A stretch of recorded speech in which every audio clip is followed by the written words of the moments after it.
Hallelujah. Good morning, church. Good morning कलीसिया, सबको सुप्रभात। New morning, new mercy, new grace. नई सुबह, नई दया, नया अनुग्रह।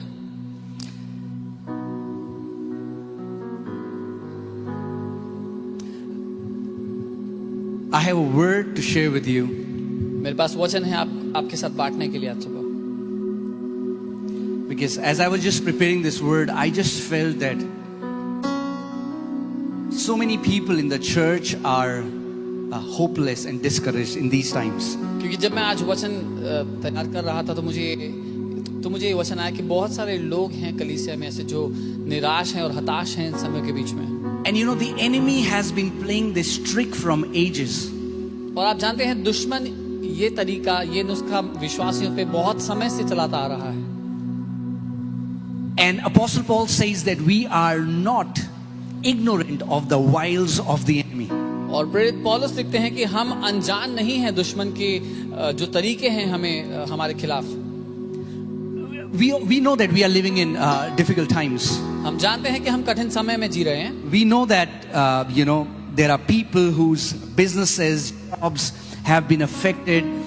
These are tough times, no doubt. हम जानते हैं ऐसे बहुत से लोग हैं जिनके व्यवसाय, नौकरियां, उन पर फर्क पड़ा है। इसमें कोई संदेह नहीं कि ये कठिन समय है। But the church has started to believe that the Lord has abandoned us.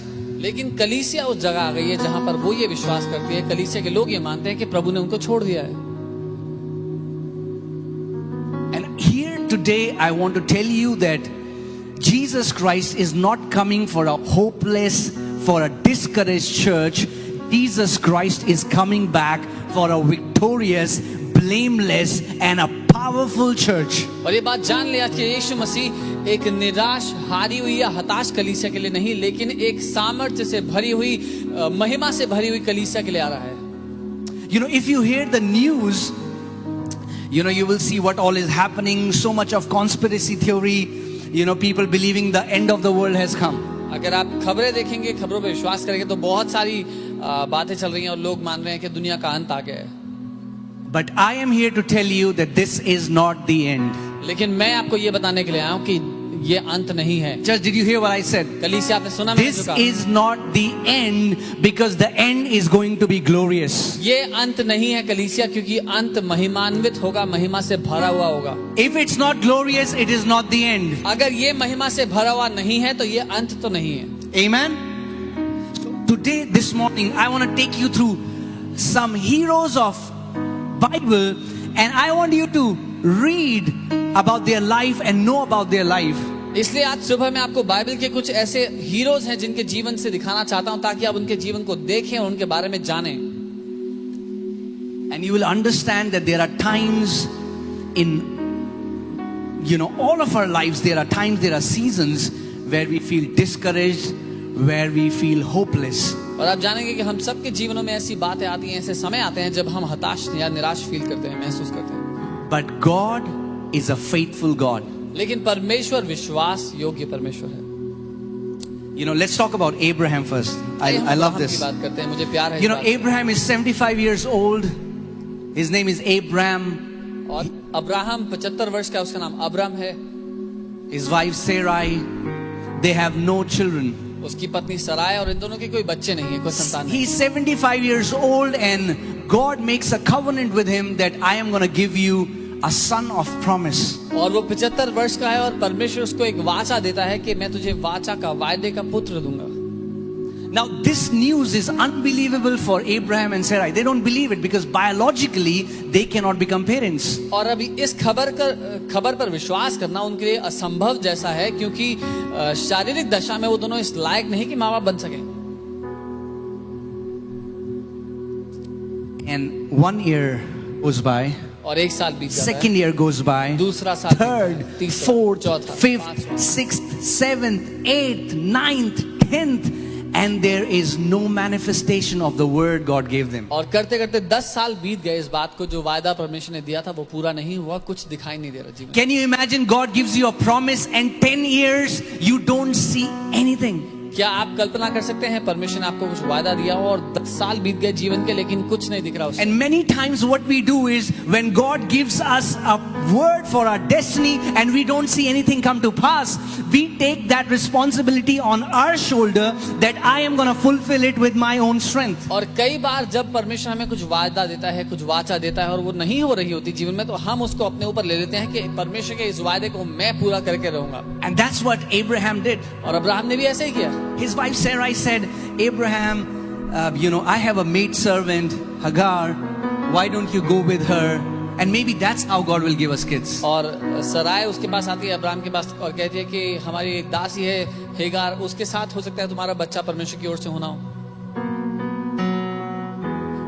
When we don't see the promise coming to pass, it's crazy how we negotiate and how we compromise to the word that God gave us. जब हम परमेश्वर के वायदे को पूरा होते हुए जीवन में नहीं देखते तो ये हैरान करने वाली बात है कितनी आसानी से हम लोग समझौता कर लेते हैं उसके वायदे के साथ। Oh, maybe this is what God meant when He said, I'm going to do that. Oh, in this times of pandemic, maybe this is what God wants. वो शायद परमेश्वर ये कहना चाहता होगा या उसने जो कहा उसका शायद ये मतलब होगा या ऐसे समय में शायद परमेश्वर ये चाहता होगा। 86 years, when Abraham is 86 years now, Ishmael is born. 86 वर्ष का जब अब्राहम हो गया तो इश्माइल का जन्म होता है। Abraham disobeyed God. अब्राहम ने परमेश्वर की बात नहीं मानी उसने। Abraham missed the voice of God. Abraham ने परमेश्वर की आवाज को चूक दिया। He went to his wife's maidservant. और वो अपनी पत्नी की दासी के साथ चला गया। Same Abraham today whom we call him the father of faith. वही अब्राहम जिसको आज हम विश्वास का पिता कहते हैं। But God did not reject him. लेकिन परमेश्वर ने उसको नहीं ठुकराया। And God has not rejected you. और ना ही परमेश्वर ने आपको ठुकराया। Maybe you have missed, you have stumbled on this way. Maybe you have missed God. Maybe you're not as passionate today as you were when everything was okay. But God has not rejected you, church. हो सकता है आप चूके हों, आपसे उसकी आवाज सुनने में गलती हुई हो या आप उस उतने जलन को ना महसूस करते अपने जीवन में उसके लिए जितना आप शुरुआत में क्या करते थे, लेकिन उसके सब के बावजूद परमेश्वर ने आपको अभी तक ठुकराया नहीं है। The promise that God has given you will come to pass not because of you are faithful, but because God is faithful, and what He decrees from heaven, He does it. The Bible says all the promises of God are done with a yes and an amen. और वो वायदे जो परमेश्वर ने आपको दिए हैं वो इसलिए आपके जीवन में पूरे नहीं होते क्योंकि आप विश्वास योग्य हैं, लेकिन इसलिए पूरे होते हैं क्योंकि वो परमेश्वर जिसने वो वायदे आपको दिए वो विश्वास के योग्य है। बाइबल कहती है उसके सारे वायदे हमारे जीवन में हाँ और आमीन के साथ पूरे होते हैं। Then Abraham becomes 87, 88, 89, 90, no manifestation, 91, 92. 26 years after, on the 26th year, when God had promised Abraham that I'm going to give you a son, that promise came to pass when Abraham was 100 years old. और उसके बाद वो 86 वर्ष का होता है, 87 वर्ष करते करते 100 साल का जब हो जाता है, 26 साल उस बात से जब परमेश्वर ने अब्राहम को कहा था कि मैं तुझे सारा और तेरी पत्नी सारा को संतान दूंगा, उस दिन के 26 साल के बाद वो बात पूरी होती है। And because God has determined, because God had chosen that Abraham will become the father of nations, Abraham became the father of nations. और क्योंकि परमेश्वर ने ये चुना था कि अब्राहम देशों देशों का पिता बनेगा, तो अब्राहम देशों का पिता बना।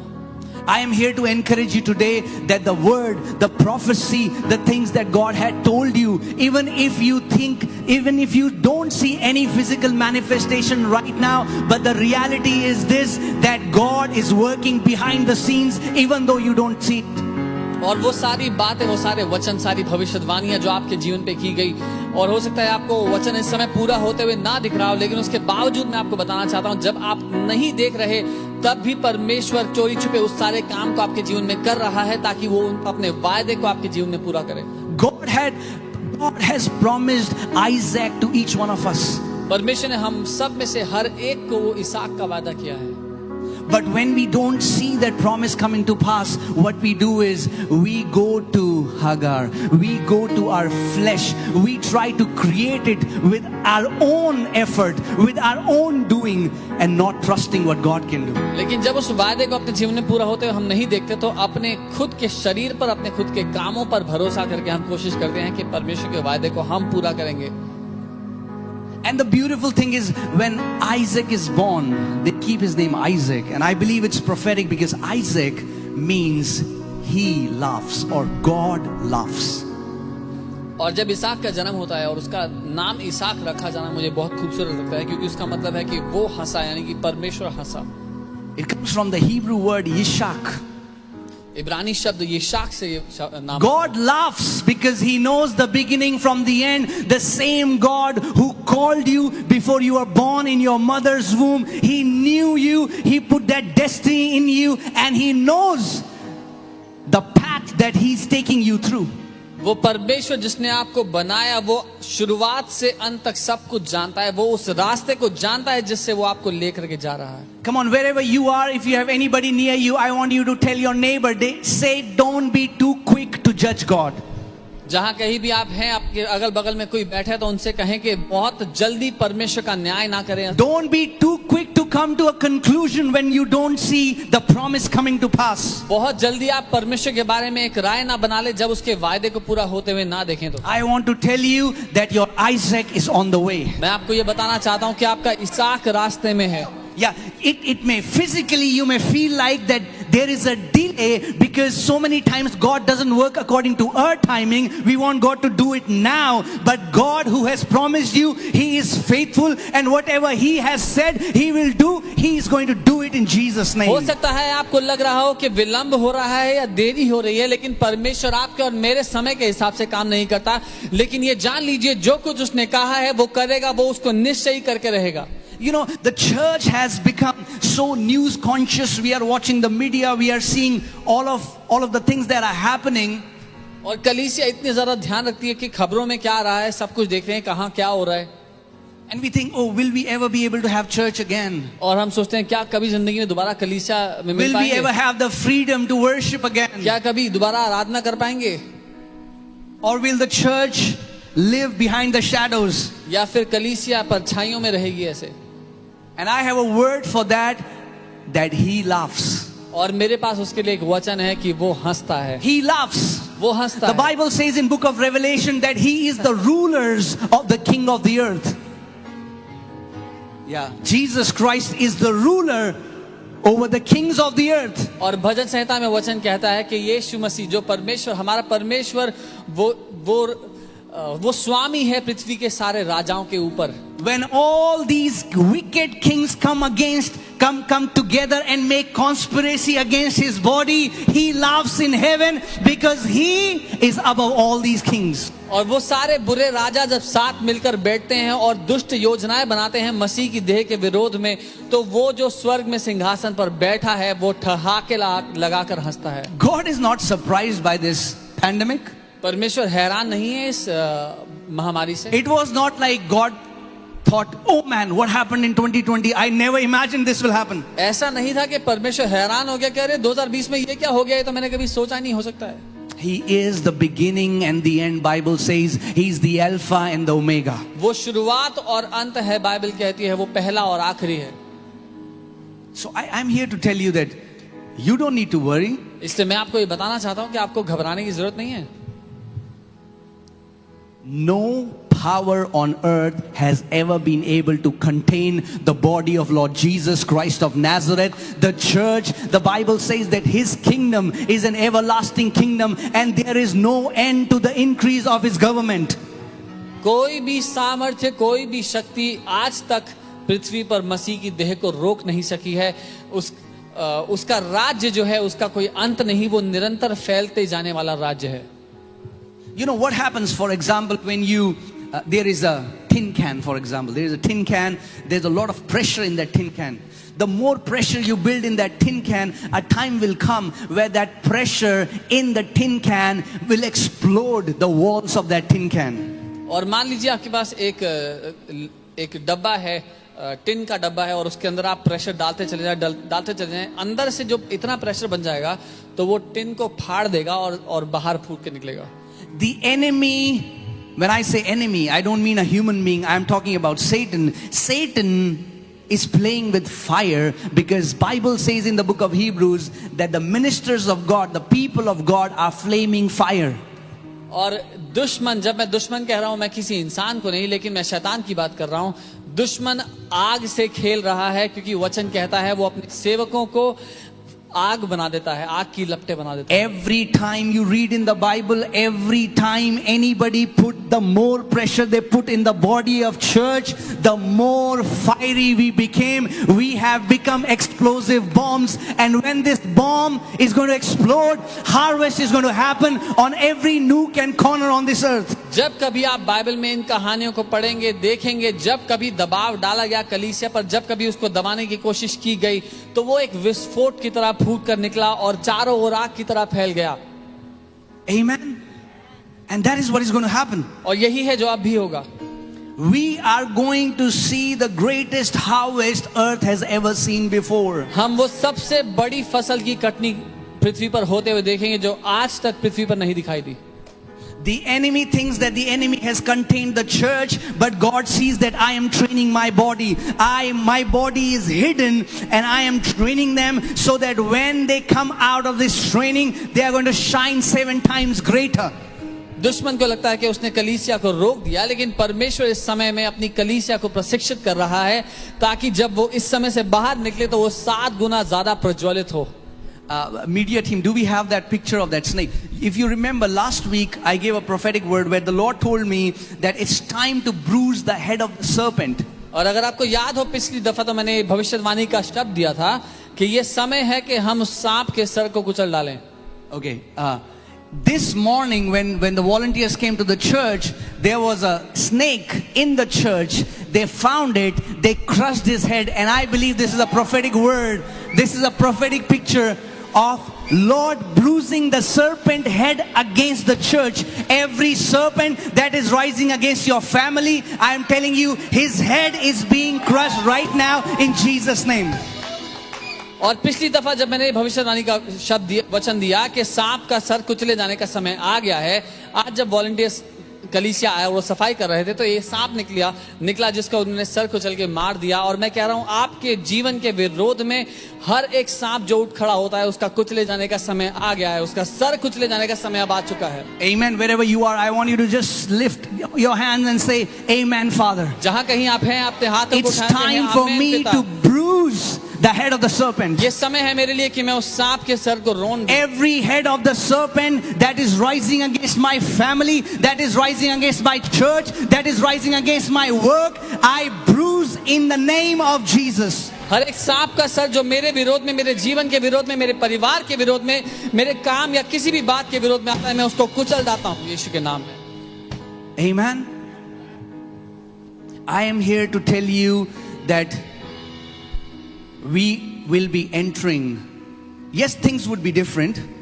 और मैं आपको बताना चाहता हूं कि हम एक ऐसी जगह प्रवेश कर रहे हैं, हाँ हो सकता है वहां पे बातें अलग The हों. things would be different. How we have been doing things may be different, but the church will always be the church, and the church is the body of Lord Jesus Christ of Nazareth. जैसे हम सब कुछ करते आए हैं उससे अलग होगा, लेकिन कलीसिया हमेशा कलीसिया रहेगी जो कि यीशु मसीह की देह है. But you know what the enemy is doing? लेकिन आप जानते हैं दुश्मन क्या कर रहा है? You know, he's excellent at these tricks. वो इन सारी ट्रिक्स में, इन सब बातों में तेज And है. if you are not aware, और अगर आप जानते नहीं हैं he will make you believe तो वो आपको विश्वास करने पर that मजबूर God कर is देगा behind this pandemic. कि परमेश्वर है इस महामारी के He पीछे. will make you believe that God is upset with his body and God has left his body. वो आपको ये मानने को मजबूर कर देगा कि परमेश्वर अपनी देह से नाराज है, उसने छोड़ दिया अपने लोगों को, There is no hope for his body now. कि अब कोई आशा उम्मीद नहीं बची है.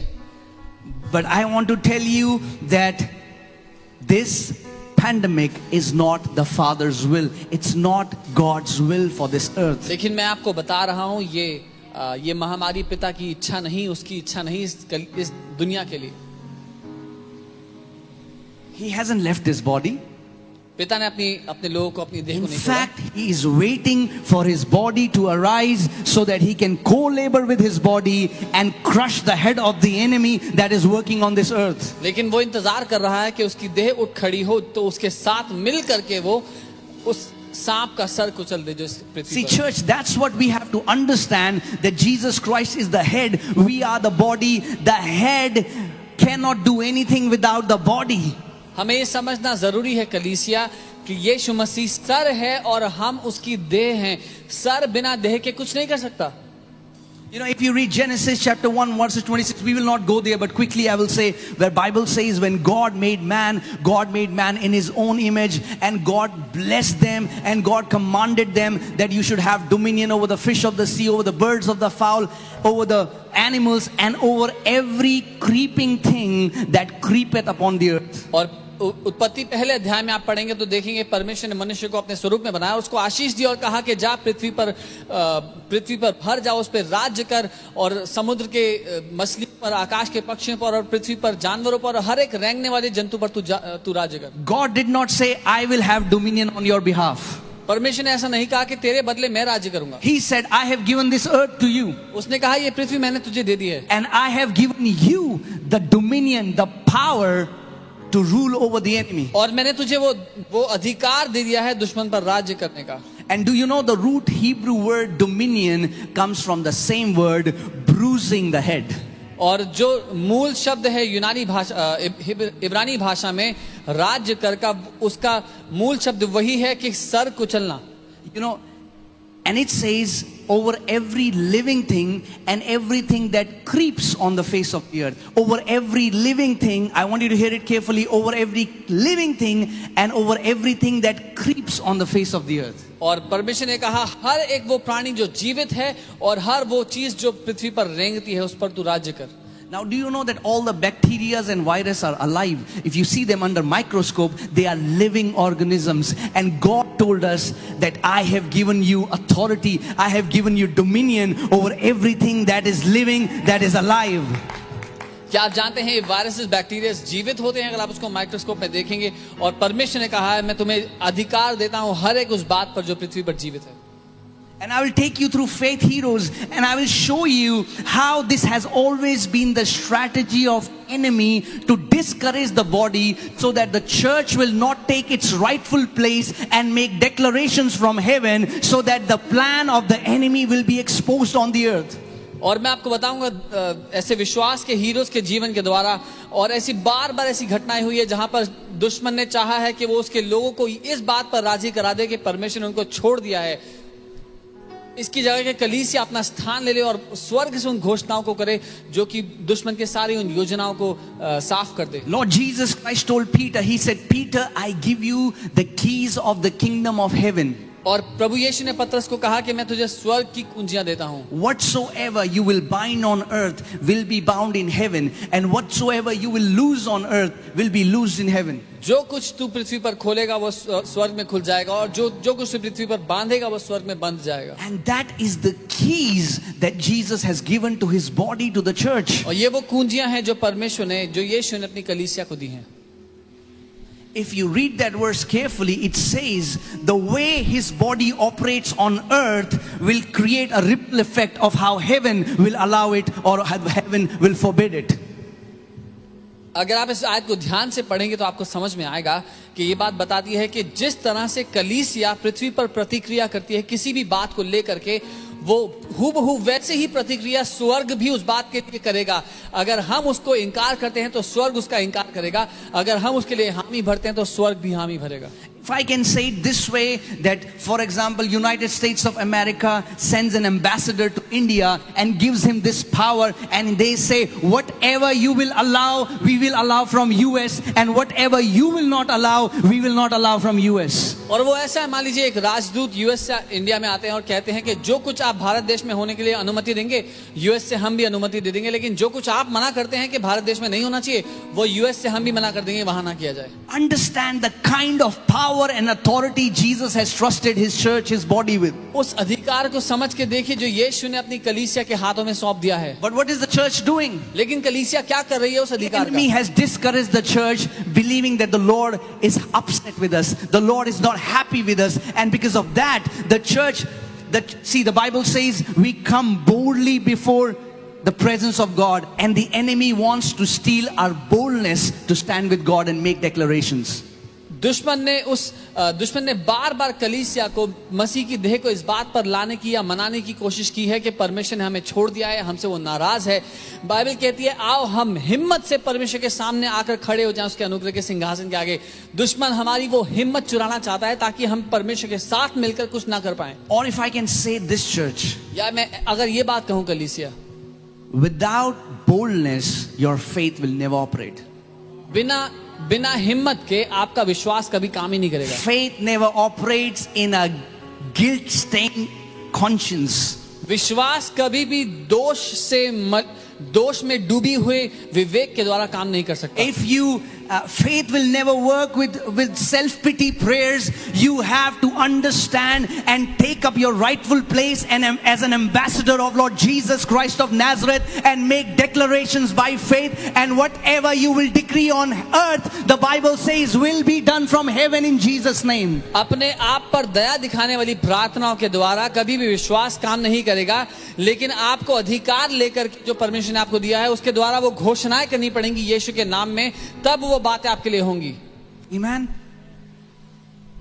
Church, the enemy is just trying to play tricks on our mind. दुश्मन केवल हमारे दिमाग पर ये तरकीबें लगा रहा है और कुछ नहीं। And I'll show you from the scripture. Okay, let's see Moses. हम मूसा को देखते हैं। Moses, this great deliverer who is born.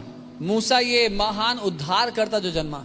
In fact, Satan was so afraid of Moses and what he will do, that same like he did with Jesus, he killed all the babies under 3 years old. और शैतान इतना घबरा गया था जब मूसा का जन्म होना था, तो वो जो उसने यीशु के पैदा होने के समय में किया वही उसने मूसा के समय में भी किया। 3 साल के नीचे के जितने इब्रानी बच्चे थे उन सबको मरवाने के लिए ऑर्डर आ गया। Now Moses rose up in this amazing palace of Pharaoh with all the luxury, before him. Anytime he wants, at the reach of his hand, he is like in a top billionaire's house in that time. और मूसा की परवरिश जब होती है तो वो उस महल के अंदर होती है फिरौन के, और वो एक बहुत ही अमीर बच्चे की तरह पलता है, बढ़ता है, जो कुछ उसको चाहिए सब कुछ उसके लिए मुहैया है। Now Moses is young, passionate, and he knows that God has called him to be a great deliverer of Israelites.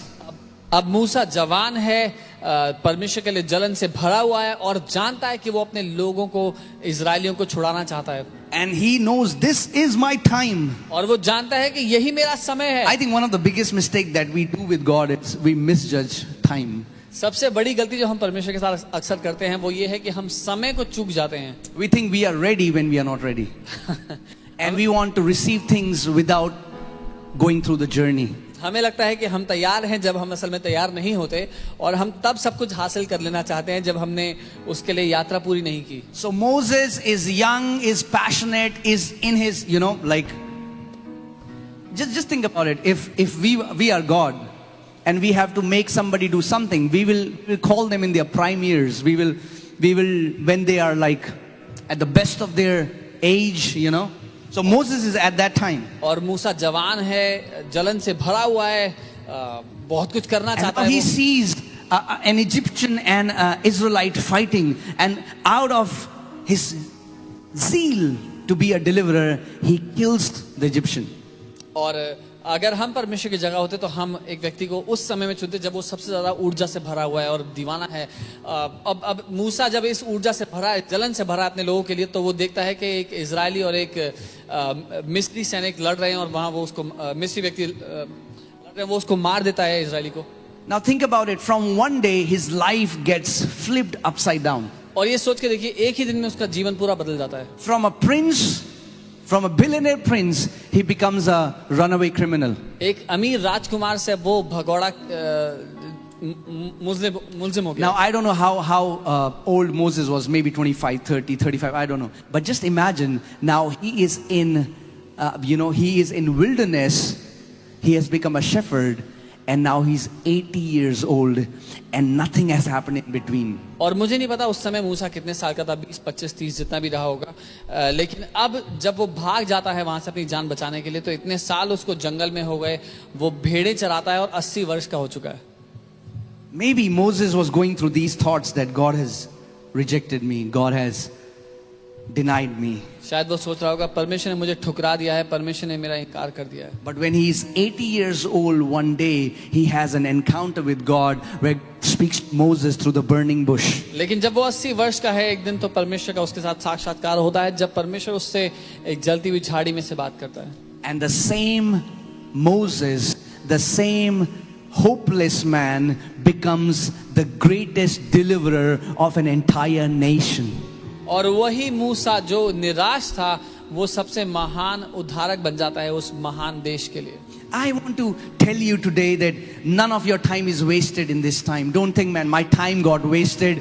This has happened. Our God is a God of time and He can restore time. And when He restores times, He makes it even more beautiful than what you would have done in your own strength. मैं आपको पहले ये बात बता दूं कि कोई भी ये ना सोचे कि मेरा समय इस सारे समस्या में बर्बाद हो गया है, क्योंकि हमारा परमेश्वर समय के ऊपर परमेश्वर है. और जब वो वापस लौटाता है समय को, तो वो कई ज्यादा सुंदर बना करके लौटाता है.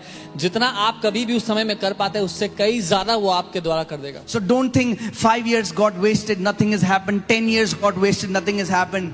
Hey, the same God of Moses, the same God of Abraham is our God, and the way He called them is the way He will call us. And as God completed their destiny and fulfilled the promise that God gave them, in the same manner, every promise, every word, every declaration that God has given us will come to pass in the name of Jesus. जो परमेश्वर Abraham का परमेश्वर था, जो परमेश्वर मूसा का परमेश्वर था, वही हमारा परमेश्वर भी है. उसने जिसने उनको बुलाया और उनको बुला करके उनके जीवन के मकसद को, उनके जीवन के उद्देश्य को पूरा करा, वो इस योग्य है कि वो हमारे जीवन के मकसद को, जब उसने हमें बुलाया है, तो हमारे जीवन के मकसद को भी वो पूरा करे. You know, we saw these two great heroes, Abraham, the father of faith, Moses, you know, one of the greatest revered prophets of the Old Testament. और हम ये दो महान हीरोज को देखते हैं पुराने नियम से. अब्राहम जो विश्वास के पिता कहलाए हैं, और मूसा जो जिनका भय रखा गया है एक महान व्यक्ति होने के कारण. What about Elijah? Let's talk about Elijah. Elia का क्या? हम एलिया के बारे में बात करते हैं. The fiery prophet. वो आग से भरा हुआ जो भविष्यवक्ता था. Now, there isn't any prophet like Elijah. He speaks and the fire comes down from heaven. Elia जैसा कोई भविष्यवक्ता था ही नहीं. वो बोलता था और स्वर्ग से आग गिर जाती थी. Elijah had a reputation that he would not be found in one location because the Spirit of God used to translocate him to different destinations. Imagine the kind of life Elijah is living. Elijah की हैसियत थी, इस बात से वो प्रसिद्ध था कि वो एक जगह जहां पर है वहां दोबारा पाया ही नहीं जाएगा, क्योंकि पवित्र परमेश्वर का आत्मा उसको उठा करके शारीरिक रूप में उठा करके दूसरी जगह ले जाया करता था. Widow's son is dead. Elijah goes and resurrects the dead son. विधवा का बेटा मर गया, एलिया जाता है उसको जिंदा कर देता है. If you see Elijah's life, now he is a man who speaks anything and God honors every word that comes out from his mouth. Elia वो व्यक्ति था जो कुछ बोलता था, परमेश्वर उसके मुंह से निकले वो हर एक वचन का आदर करता था. Now I want you to imagine his life for a moment. मैं कल्पना कर सकता हूँ वैसे जीवन होने के लिए एक And the same Elijah और वही got Elia, threatened by a woman. वही एलिया घबरा गया Somehow एक स्त्री this के story कारण. never makes sense to me. पता नहीं कैसे ये कहानी मुझे कभी समझ में नहीं आती I like, Elijah, what happened? कि एलिया क्या हुआ. And like 50 people are coming to arrest him. 50 लोग उसको He पकड़ने आ calls रहे down हैं. fire from heaven वो स्वर्ग से and आग the fire गिराता है consumes them. और आग उन सबको भस्म कर देती But है. now this lady, this woman called Jezebel, अब एक ये स्त्री है जिसका नाम जेजेबेल है, she threatens him वो उसको धमकाती है and he runs away for his life. और वो अपनी जान बचाने के लिए भागता है. The same great prophet says something in the Bible. I want you to read it. वही महान भविष्यवक्ता, कुछ बातें हैं बाइबल में जो मैं Do you know चाहता हूं at the पढ़ें. end of his journey, Elijah became suicidal? क्या आप जानते हैं अपने जीवन के अंत में वो अपनी जान लेना चाहता था. Let's read it. I'm not saying this, okay? Don't tag me that मैं ऐसा you're नहीं teaching कर रहा हूं, wrong. पढ़ते It's in the Bible. 1 Kings chapter 19 verses 4. पहला राजा उसका 19. 1 Kings 19:4. I'll read it, hear it carefully. But he himself went a day's journey into the wilderness and came and sat down under a juniper tree. And he requested, now see, he's praying, he's requesting God, and he requested for himself that he might die, and said, "It is enough now, O Lord, take away my life, for I am not better than my fathers." परंतु वह स्वयं जंगल में एक दिन के मार्ग पर जाकर एक झाऊ के पेड़ के तले बैठ गया। वहां उसने यह कहकर अपनी मृत्यु मांगी, हे यहोवा, बस है, अब मेरा प्राण ले ले, क्योंकि मैं अपने पुरखों से अच्छा नहीं हूं। Think about this. इसके बारे में सोचें।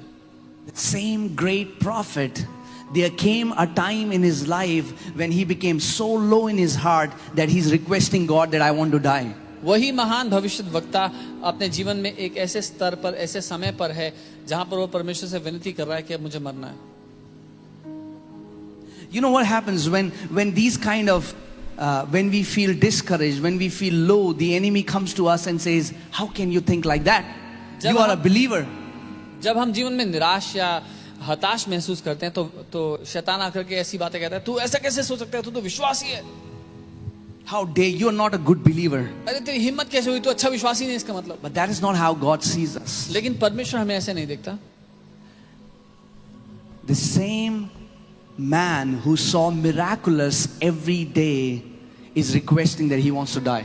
वही व्यक्ति जो दिन भर आम जिंदगी में अलौकिक चीजें होते हुए दिखता है, वो विनती कर रहा है कि उसको मरना है। And God, do you know that God answered his request? Elijah did not fulfill his calling. This is what I believe. क्या आप जानते हैं परमेश्वर ने He went before his time because he requested God. क्या आप जानते हैं एलिया ने अपने समय से पहले जाना मांगा और परमेश्वर ने उसकी विनती को सुना। मेरे मानना है कि एलिया ने अपनी बुलाहट को पूरा नहीं किया, But look at the way God called him back home. God sent him the chariot of fire. The greatest honor God had to give him, God gave him. लेकिन जिस तरह से परमेश्वर ने उसको वापस घर बुलाया, वो सोचे वो आग से भरा हुआ रथ परमेश्वर ने उसके लिए भेजा, सबसे बड़ा आदर परमेश्वर ने उसको दिया। God does not judge us one day about how we are feeling. Every day it does not change. He sees us as he sees us from beginning to end, and nobody can change that picture in his mind what he thinks about us. परमेश्वर जैसा हमें देखता है वो इस बात पर निर्भर नहीं कि आज हम कैसा महसूस कर रहे हैं और कल हम कैसा महसूस करेंगे, लेकिन जो हमें वो देखता है वो उसी नजर से हमें देखता है। And we were talking about Moses and Elijah, and think about these are the two people again. When Jesus was on the Mount of Transfiguration, they both appeared and ministered to Jesus. और मूसा और एलिया की बात कर ही रहे हैं तो याद कीजिए, ये दोनों वही लोग हैं जब यीशु का रूपांतरण हुआ उस पहाड़ के ऊपर, तो वो दोनों लोग आए और यीशु की सेवकाई की। Do you know there is one more prophet to whom Jesus said he is the greatest prophet? क्या आप जानते हैं एक और व्यक्ति है जिसके लिए यीशु ने कहा ये सबसे महान भविष्यद्वक्ता है? Do you know who that is? John the Baptist. यूहन्ना बपतिस्मा देने वाला। Think about this great prophet. He's little weird. इस महान भविष्यद्वक्ता के बारे में His clothing style is very different. थोड़े अटपटे हैं, थोड़ा कपड़े अलग से पहनते हैं। Okay, wears camels robes and eats honey and locust. और ऊंट की खाल पहनते हैं और But शहद और Jesus said टिड्डियां he खाते हैं। is the greatest prophet ever born from a woman. और यीशु ने ये कहा कि ये सबसे महान भविष्यद्वक्ता है जो कभी भी एक स्त्री से पैदा होगा। He looked at Jesus. Isaiah and all these prophets foretold of a coming Messiah. और यशाया और सारे भविष्यद्वक्ताओं ने भविष्यवाणी की थी एक आने वाले दिन के लिए जब मसीहा आएगा। But there was no prophet who could look at a man and say, "This is the Lamb of God who takes away the sins of the world." लेकिन कोई भी ऐसा भविष्यद्वक्ता नहीं था जो जिसने देखा हो उस उद्धारकर्ता को और सामने देख करके कहा हो कि ये है वो परमेश्वर का मेमना जो दुनिया के पाप ले जा रहा है। But John the Baptist saw Jesus coming out of water and he said, "Behold the Lamb of God who takes away the sins of the world." लेकिन यूहन्ना बपतिस्मा देने वाले ने जब यीशु मसीह को पानी से निकलते हुए देखा तो कहा, देखो ये परमेश्वर का मेमना जो इस जगत के पापों को लिए जा रहा है। And then after some time John the Baptist is sent to jail. और थोड़े समय बाद यूहन्ना बपतिस्मा देने वाले को जेल हो जाती है।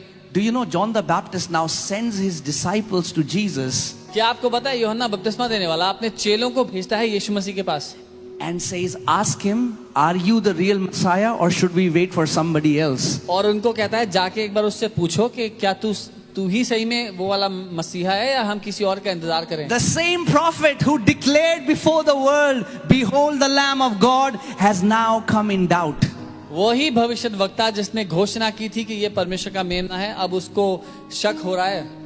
But did God reject him? लेकिन क्या परमेश्वर ने ठुकरा दिया उसको? No. जी नहीं। I am here to tell you that Jesus Christ will never reject his body no matter what. मैं आपको ये बताने के लिए यहाँ पर खड़ा हूँ कि यीशु मसीह कभी भी अपनी देह को नहीं ठुकराएगा, चाहे कुछ भी क्यों ना हो। You can have days where you feel great, you can have days where you feel terrible, but that does not change of your reality. Your reality is you are born of God, you are the flesh of his flesh, and you are the blood of his blood. ऐसे दिन होंगे आपके जीवन में जब आप महान महसूस करेंगे, लेकिन ऐसे दिन भी होंगे जब आप निराश महसूस करेंगे, चाहे कोई भी दिन क्यों ना हो। आप उसकी हड्डी में से हड्डी, उसके मांस में से मांस हो। He said, I will never leave you nor forsake you. और उसने ये वादा दिया कि मैं तुझे ना तो कभी छोड़ूंगा और ना ही त्यागूंगा। And it was not a stock market statement which has an asterisk mark in the end and down below in the bottom had terms and conditions. और ये कोई वो स्टॉक मार्केट की स्टेटमेंट नहीं थी जिसमें सितारा बना हुआ है कि बहुत सारी छुपी हुई बातें जो हम आपको नहीं बताएंगे। He was not fooling us. He meant what he said. He said, I will never leave you. I will never forsake you. Period. There is no condition to that. He never said, you might not leave me. See, today we can deny Jesus. We can leave him. But on his part, he said, I will never leave you. I will never forsake you. वो झूठ नहीं बोल रहा था, हमें बेवकूफ नहीं बना रहा था, लेकिन उसने कहा कि मैं तुम्हें कभी भी नहीं छोड़ूंगा, नहीं कभी त्यागूंगा। और उसने बात को समाप्त किया इस बात से। हो सकता है हम उसको ठुकरा दें, हम उसका इनकार कर दें, लेकिन वो कभी भी हमें नहीं छोड़ेगा, नहीं त्यागेगा। And what shocks me is that while the disciples came and asked Jesus, are you the one? और जो बात मुझे हैरान करती है कि जब यूहन्ना बपतिस्मा देने वाले के चेले आए और पूछा, क्या तुम ही हो भैया? And Jesus, the blind are seeing, lame are walking, and he didn't say in front of them, but when they went, Jesus said, how dare John the Baptist doubt me? It is in the times of his doubt, Jesus declared he is the greatest prophet. और यीशु ने उनको जवाब दिया, कहा देखो अंधे देख रहे हैं, लंगड़े चल रहे हैं, और वो सब बात करके वो चले गए। जब वो चले गए तब उनके जाने के बाद यीशु ने यूहन्ना बपतिस्मा देने वाले के उस दिन में, जब वो शक कर रहा था यीशु पर, उस दिन कहा कि ये सबसे बड़ा भविष्यद्वक्ता है। उसके सबसे बड़े शक के is दिन। the beauty of the Father's eyes. His eyes does not see as we see ourselves. यही खूबसूरती है पिता की आंखों की, उसकी आंखें वैसे नहीं देखती जैसे हम देखते हैं। We can have highs and lows. We can feel super spiritual, then we can feel non-spiritual the other day. But the way he looks at us is constant. ऐसे दिन होते हैं जब हम बहुत ज़्यादा आत्मिक महसूस करते हैं, फिर ऐसे दिन होता है जब हम बिल्कुल ही आत्मिक महसूस नहीं करते, लेकिन उस सब के बावजूद पिता की आंखें हमें एक सा देखती हैं। I loved what a man of God said one time. He said that because God never changes, this truth changes us. और मुझे प्यार है इस बात से जब परमेश्वर के एक जन ने एक बार कहा कि क्योंकि परमेश्वर कभी नहीं बदलता, यही वो सच है जो हमें बदल देता है। You know, he's not like a girlfriend or a boyfriend who will say, I love you one day and after 3 months he'll break up and not pick your calls. When he said, I have loved you with an everlasting love, there is his integrity that is standing behind it. And everlasting means that it will never end. If he has declared that he will never leave you nor forsake you, that means he will never leave you nor forsake you no matter what.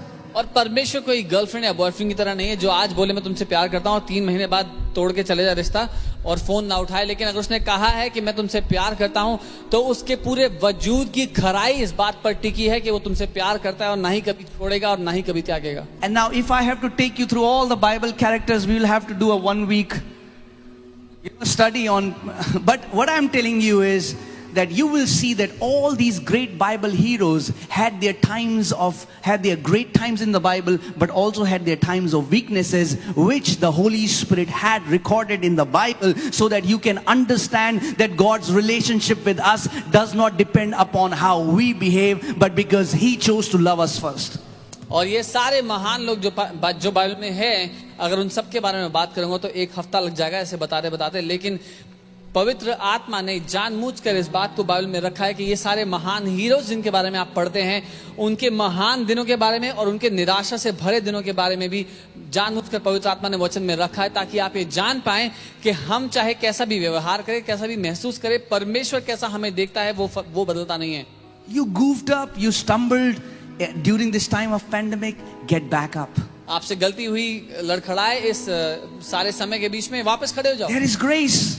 अनुग्रह है। God hasn't changed his mind about you. परमेश्वर ने आपके लिए अपना मन He बदला has नहीं not है। rejected you. उसने आपको ठुकराया नहीं है। Think about that the same David who उसी committed adultery with Bathsheba is the same David today. Jesus Christ in Revelation says that he is born of the seed of David. ये सोच के देखिए, वही दाऊद जिसने व्यभिचार किया बेतशेबा के साथ, वही दाऊद है जिसके लिए प्रकाशित वाक्य में यीशु मसीह ने स्वयं के लिए कहा कि मैं दाऊद के घराने से पैदा हुआ हूं। That's why I want to tell you, when God chose to call you a son, you are a son, and that's it. That settles it. इसीलिए मैं कहता हूं, जब परमेश्वर ने आपको अपना बेटा कहा है तो आप उसके बेटे हैं। मुद्दा खत्म यहीं पे। You know, David, Peter, we can talk again and again. The same Peter whom Jesus said that I will give you the keys, the same Peter, his shadow used to fall, and everyone sick and everyone who was possessed used to get healed. वही पतरस जिसको यीशु ने कहा मैं तुझे वो कुंजियां दूंगा स्वर्ग की, और वही पतरस जिसके परछाई लगने से जो दुष्ट आत्मा से ग्रसित है, जो बीमार थे, वो ठीक हो जाते थे। And it was the same Peter who denied Jesus 3 times. और ये वही पतरस है जिसने यीशु को 3 बार ठुकरा दिया। Think about it, church. इसके बारे में सोचें कलीसिया। I thank God that God is not how should I say? God doesn't keep offenses like men keeps. मैं प्रभु का धन्यवाद करता हूँ कि परमेश्वर नाराजगियां नहीं रखता अपने दिल में जैसे इंसान रखते हैं। Think about it. You have a great friend, okay? For example, me and Sam. Imagine we trust each other, we love each other, we are saying, man, we'll die for each other. And imagine a day comes where I would deny that I don't know this guy. ऐसा ना हो। Yeah. और मान लीजिए ऐसा अगर होता है कि हम 2 अच्छे दोस्त हैं और एक दूसरे के लिए जान देने को तैयार हैं, और फिर एक दिन आज जब मैं कहूं कि मैं तो इसको जानता भी नहीं। Think about it. He plain, and not only that, if you read your Bible carefully, you will find to convince people that he did not know Christ, he cursed him. सिर्फ इतना ही नहीं कि उसने इनकार कर दिया कि मैं यीशु मसीह को नहीं जानता, उनको साबित करने के लिए कि मैं उसके साथ नहीं हूं, उसने उसको गाली भी दे दी। Think about it. इसके बारे में सोचें। And not only that, the story doesn't end there. कहानियां खत्म नहीं होती। Now when Jesus, resurrects, Peter convinces everyone and says, man, it's no use of what we are doing. Let's go back to our business. And convinces all the disciples and take them back. सिर्फ इतना ही नहीं कि पतरस ने यीशु का इनकार कर दिया। जब यीशु को क्रूस पर चढ़ा दिया गया, जब वो पुनरुत्थानित होके आया, तब तक पतरस सबको मना करके साथ में ले गया था, चलो वापस व्यवसाय पे, वो तो चला गया, काम पे लगते हैं दोबारा से। And then when Jesus got resurrected, और तब जब यीशु मौत को हरा के जी उठा, think about this, his entire mission on this earth is depending upon these 11 guys.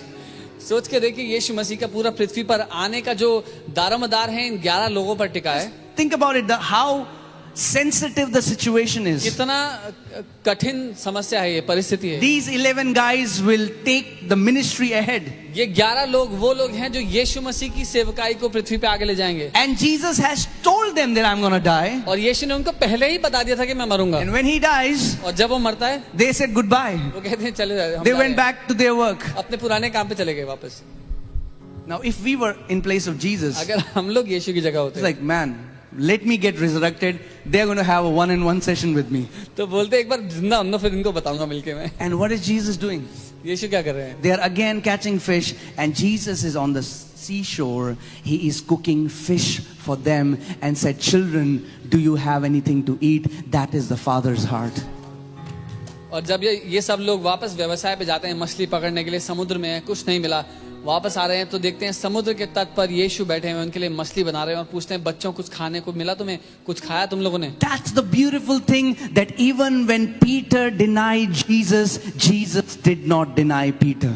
ये खूबसूरती है पिता के हृदय की। ये वो सुंदर बात है कि जब पतरस ने यीशु को ठुकरा दिया, उसके बावजूद यीशु ने पतरस को नहीं ठुकराया। Think about that. If God would have kept offense when Holy Spirit was coming upon 120, Holy Spirit would have said, I would come upon 119, I'll come Peter little later. और मान लीजिए अगर परमेश्वर ऐसा होता जो नाराजगियां रखता, तो जब 120 लोगों पर पवित्र आत्मा उतरा 35 उसके दिन, तो पवित्र आत्मा बोलता कि 119 पे आज गिरूंगा, ये पतरस पे बाद में आऊंगा।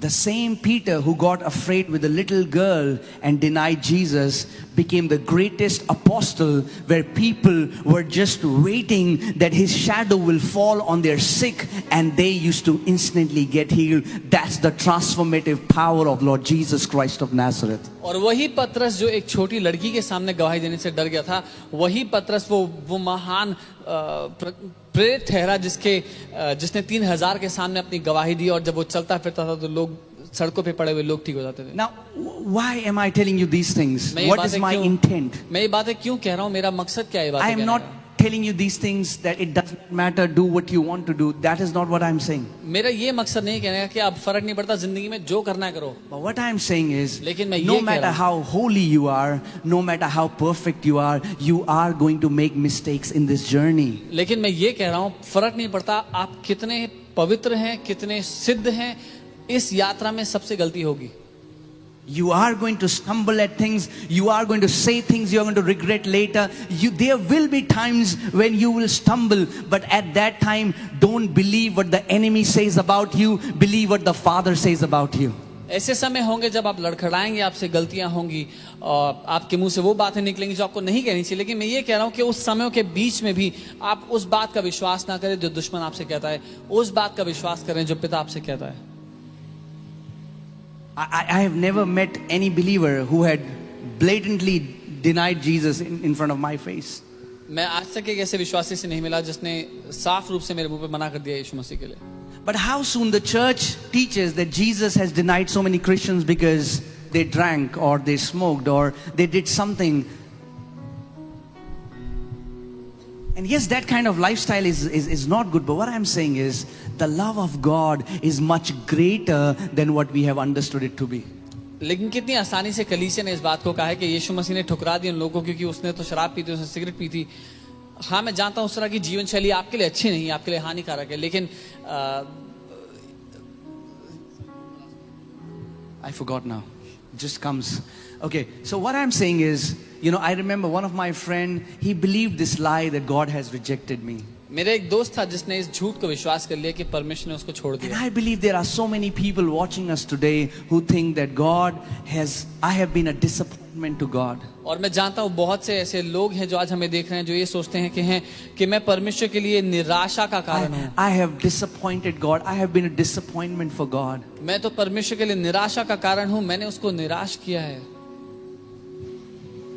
And today I want to tell you that you are beloved of God, you are accepted of God, you are the apple of His eye, and what He thinks about you has not changed a bit. और इसीलिए आज मैं आपको बताना चाहता हूँ, आप परमेश्वर के प्रिय हैं, आप उसके चुने हुए हैं, उसकी आंखों का तारा हैं, और जो वो आपके बारे में सोचता है वो कभी बदला नहीं है, ना ही बदलेगा.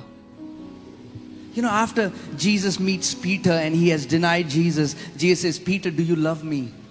और जब यीशु पतरस से मिलते हैं दोबारा जिंदा होने के बाद, और पतरस इनकार कर चुका था यीशु का. Think about it. Peter had committed a sin. He had denied Jesus, but Jesus knew the only way to restore a person who is sinning is to bring them to that place of love, intimacy with Him. He brought him to the place where He asked him that question, Peter, do you love me? Because if you do, that is all that matters. Because if you love me, I'm going to clean you, I'm going to wash you, I'm going to fill you with my strength, I'm going to fill you my spirit, and I'm going to make you the person I have called you to be. क्योंकि अगर कोई व्यक्ति पाप के दोष में या इस दोष की मानसिकता में पड़ा हुआ है तो एक ही रास्ता है उसको उसकी सही जगह पर लेकर आके खड़ा करने का, और वो है उसको परमेश्वर के साथ उस रिश्ते में, उस गहरे रिश्ते में लाकर खड़ा कर देने का. क्योंकि अगर तुम मुझसे प्यार करते हो पतरस, तो फर्क नहीं पड़ता तुमने क्या किया था, क्योंकि मैं तुम्हें पवित्र करूंगा, मैं तुम्हें उस सामर्थ्य से और अपनी आत्मा से भरूंगा और वो महान व्यक्ति बनाऊंगा जिसके लिए मैंने तुम्हें बुलाया है. Isn't that beautiful that Jesus did not pass a judgment on Peter on the basis of right and wrong, but He brought him to that place of love. क्या ये खूबसूरत नहीं कि यीशु ने पतरस का न्याय सही और गलत के मुद्दे पर नहीं किया, लेकिन वो वापस उसको उस प्रेम के स्थान पर ले आया. पतरस, क्या तुम I don't believe that if Jesus would have judged Peter on the basis of right and wrong, Peter would have become what he became. मुझे नहीं लगता अगर यीशु ने पतरस का न्याय सही और गलत के मापदंड पे किया होता तो पतरस कभी भी वो कर पाता जो उसने किया. And today I want you to remember that place, that time when you gave your life to Jesus. If you feel you have messed up, come back to that place of the intimate love with the Father. Know that you love Him and keep abiding in Him and let Him change you. और इसीलिए अगर आपसे गलतियां हुई हैं तो मैं चाहता हूं आप वापस उस स्थान पर, उस गहरे रिश्ते के, गहरे प्रेम के स्थान पर वापस आ जाएं और वहां बने रहें और उसको अनुमति देके वो आपसे प्यार करे और आपको बनाए. Your Father has not rejected you. आपके पिता ने आपको ठुकराया नहीं है. You know, thank God that the love of God does not fluctuate like the electricity in Delhi. परमेश्वर का धन्यवाद हो कि परमेश्वर का प्रेम दिल्ली की बिजली की तरह ऊपर नीचे नहीं होता. You know, it's not like that there is a high surge when we worship Him on Sunday, so God's love graph goes, ooh, I love my son. And when you're there in lockdown, when you are not able to worship, when you're not able to read your Bible, the graph comes down to zero. The love of God is not like that. परमेश्वर का प्रेम ऐसा नहीं है जब रविवार के दिन हम सब आराधना कर रहे हैं तो परमेश्वर बहुत उत्साहित होता है और बहुत ज्यादा प्रेम करता है हम लोगों से. लेकिन जब लॉकडाउन में पड़े हुए हमने कुछ नहीं किया, ना वचन पढ़ा, ना उसके सामने गए, तो हमारे लिए वो प्रेम भी महसूस नहीं कर रहा. उसका प्रेम ऐसा नहीं है. His love is an unchanging love. His love is constant. It will never change. उसका प्रेम वो है जो कभी बदलता नहीं, निरंतर एक सा बना रहता है हमारे ऊपर. Do you know the Bible says, God says, I am not a man that I would lie. अब जानते हैं बाइबल में परमेश्वर ने कहा कि मैं कोई इंसान नहीं कि मैं झूठ बोलूं. And Apostle Paul came to a point in Romans where he was able to declare that nothing can separate us from the love of God that is in Christ Jesus. Even death, even angels, demons, no matter what it may be. Now, if you are the body of Christ, if you are joined in one spirit with Him, nothing can separate you with the love of God that is in Christ Jesus. इसीलिए पौलुस प्रेरित इस नतीजे पर आ ही गए रोमी की किताब में लिखते लिखते कि कोई भी बात हमें परमेश्वर के प्रेम से अलग कर ही नहीं सकती. चाहे मृत्यु, स्वर्गदूत, शैतान, कोई भी चीज हमें परमेश्वर के प्रेम से कभी भी अलग नहीं कर पाएगी. So, if you are that person and you feel like that, I'll just close, but I want to tell you that come back to that place of intimate love. Start saying to yourself, my Father loves me. My Father loves me. When you feel low, when you feel you have messed up, come back to that place of intimate love and say, I am beloved of God. My Father loves me. My Father loves me. He loves me so much. I am a beloved child of God. अगर आप वो व्यक्ति हैं और अगर आप अपने आप को उस जगह आज महसूस करते हैं तो मैं आपसे कहता हूं, अपने आप से आज कहें कि मेरा पिता मुझसे प्यार करता है. मैं अपने पिता का चहीता बेटा हूं, उसकी चहीती बेटी हूं. मेरा पिता मुझसे प्यार करता है. उसने मुझे ठुकराया नहीं, वो मुझे अपना चुका है, वो मुझसे प्यार करता है. Let His constant love change you, church. उसका वो निरंतर बने रहने वाला प्रेम आपको बदल दे कलीसिया. I'll just say this, that if God did not leave Abraham, if God did not leave Moses, if God did not leave Elijah, if He did not leave David, if He did not leave Peter, He isn't leaving you either. And He has promised that He will never leave you. और मैं आपसे ये कहूंगा कि अगर परमेश्वर ने Abraham को नहीं छोड़ा, मूसा को नहीं छोड़ा, एलिया को नहीं छोड़ा, दाऊद को नहीं छोड़ा, पतरस को नहीं छोड़ा, तो मैं निश्चय आपसे ये बात कह सकता हूं, परमेश्वर जिसने कहा है वो ना आपको छोड़ेगा ना ही त्यागेगा, वो आपको कभी नहीं छोड़ेगा. And you know, we have an advantage. और हमारे पास एक, those people, Jesus never promised them that I will never leave you. They had no such promise. हमारे पास तो ये वायदा भी है, ये फायदा भी है हमें कि हमें यीशु ने वायदा किया कि मैं तुम्हें कभी नहीं छोड़ूंगा. उन लोगों से कभी नहीं किया था. In the new covenant we have this promise. नए वाचा में, नए नियम में हमारे पास ये वायदा है. Okay, church, so last scripture, that is the scripture for the day that I want to give you. I want you to put it on your tablets. I want you to put it on your doorpost. Let this verse be your strength when you feel weak. ये वो आखिरी आयत है कलीसिया जो मैं आपको आज देना चाहता हूँ. इसको अपने टैबलेट्स पे, अपनी दीवारों पर जहां हो सकता लगा दें ताकि ये आपको बल दे. Isaiah chapter 54 verses 10. यशाया 54 और उसका 10. Isaiah 54:10.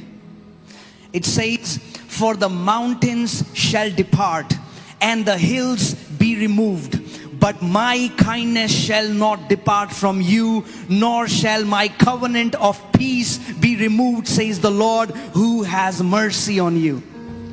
चाहे पहाड़ हट जाएं और पहाड़ियां टल जाएं, तो भी मेरी करुणा तुझ पर से कभी ना हटेगी.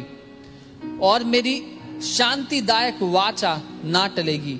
यहोवा जो तुझ पर दया करता है उसका यही वचन है। Hallelujah. Shall we all close our eyes and we'll pray? And I want you to go back to that place of your intimate encounter. I want you to remember when you had that God encounter. I want you to go to that place where His love was the only thing that mattered. Go back to that place, church. कलीसिया Go मैं back to that चाहता हूँ place. आप उस स्थान पर वापस चले जाएं जब परमेश्वर के साथ आपका सामना हुआ, आपका आमना सामना हुआ, उसके साथ आपका साक्षात्कार हुआ, जहां आपने उसका अनुभव पाया, उस जगह पर आप वापस आ जाएं। And Jesus is only asking us the question that He asked Peter. He's asking your name. He's saying, Sam, do you love me? Ram, do you love me? Dipesh, do you love me? He's calling out your name. He's saying, do you love me? Because if you do, that is all that matters. और आपका नाम लेकर आपसे आज वो वही सवाल कर रहा है जो उसने पतरस से किया। और आपका नाम लेकर वो आपसे पूछता है, क्या तू मुझसे प्यार करता है? क्या तू मुझसे प्यार करती है? क्योंकि अगर है तो बस इतना ही मेरे लिए काफी है। मैं वो सब कुछ कर लूंगा जिसके लिए मैंने तेरे जीवन को बनाया। Washing you is His responsibility. Cleansing you is His responsibility. Giving you strength to walk in this journey is His responsibility. And He is faithful to do His part. अगर आपको साफ रखना, आपको पवित्र रखना, आपके जीवन में आपको वहां ले जाना जहां के लिए उसने आपको बनाया है, वो सब उसकी खुद की जिम्मेदारी है। वो सब जानता है कैसे करना है।